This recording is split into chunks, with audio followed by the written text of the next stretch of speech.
This is Mitchell Zoller from Elsevier Global Medical News.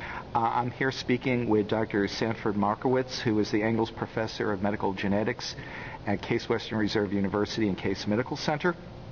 Dr. Markowitz reported here at the meeting on the current status of a test that looks for hypermethylation in the vimentin gene. The data show that it can be found in approximately 80% of patients, of people who undergo screening for colorectal cancer. This past July, it was brought to the market as a test called ColoSure.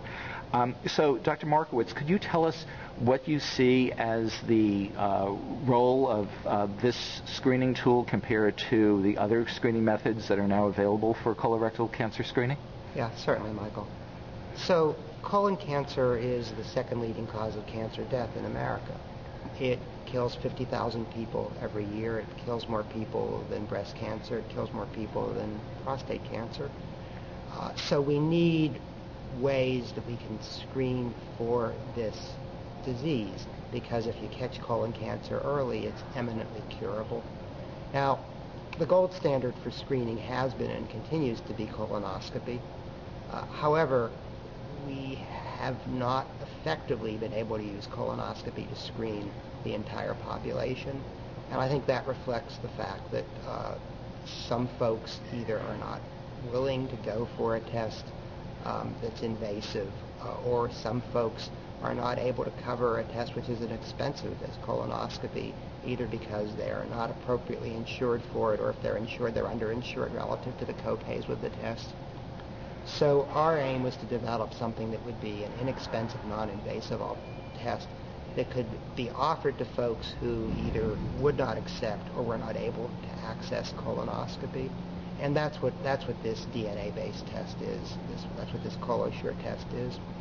So we're not saying if you were planning on getting a colonoscopy, you shouldn't get the colonoscopy. Indeed, I would urge everybody who hears this to try to get a colonoscopy. But we recognize that in the real world that we live in right now, there are huge numbers of people who can't or won't do that. And for those folks, we can now say we have an alternative that can pick up about 80% of colon cancers, and also seem to be able to pick up about 80% of large premalignant colon polyps that can become cancers. So we're excited about it. It's not perfect, but we think it's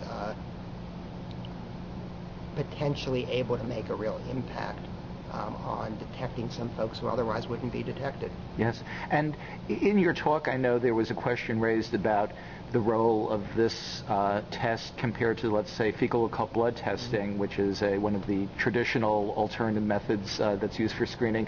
How would you compare these two methods, the ColoSure and fecal occult blood? Okay. Well, let me first say there hasn't been a head-to-head comparison. Right. And without a head-to-head comparison, we're on a little bit risky ground. But what I can say is that a previous fecal DNA test called PreGen Plus was compared to fecal occult blood and was found to be about 5 times as good in picking up colon cancer. And this test, the ColoSure test, was compared to the PreGen Plus test and and was found to be a more effective test than PreGen Plus.